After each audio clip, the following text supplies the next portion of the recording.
So, what's the general consensus on Omega at the moment? New generation Zayerf? Unroided Beta Smash? Red Man? I definitely see a bit of 80 in there, what with the shared red head fin and the mirrored finisher pose. Yeah, it could also be a reference to the charge-up pose for Ultraman Orb Superion Beam, but it's 80's anniversary year, so if it's one or the other, I'm more inclined towards it being an 80 reference. Omega does have a slugger though, which 80 lacks, and it'll also be Omega's transformation device. It's been a while since we've had a slugger in general, actually. I guess Z's technically counts, but even that's been like half a decade at this point. The Ultra series has certainly never used a slugger as the main morpher before, at best only as a power-up device for a form change. For transformation, the Omega Slugger opens up in a way that makes me think of Tiga's Spark Lens, as it also produces a facsimile of the associated Ultra's chest.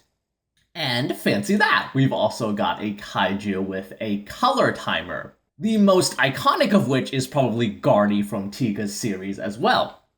The rumor is that Omega's armor-up form changes are going to be tied to such color-timered kaiju, and all of these monsters are going to be themed after the four auspicious beasts of Eastern mythology.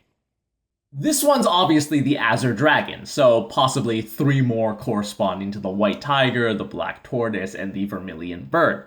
Maybe even a fifth one themed after the Yellow Dragon for Omega's final form. It just makes a lot of sense to me, as gold is often associated with an elevated state in this franchise.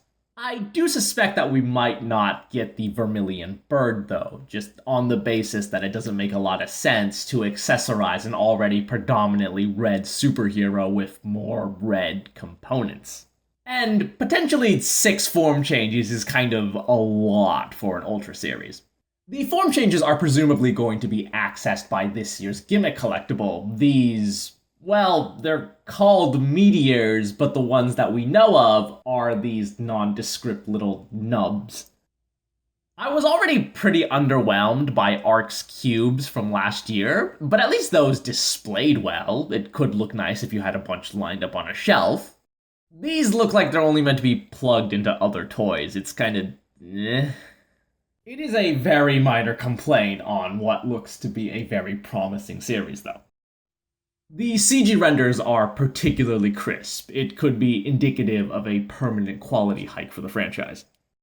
Okay, that is all. See ya.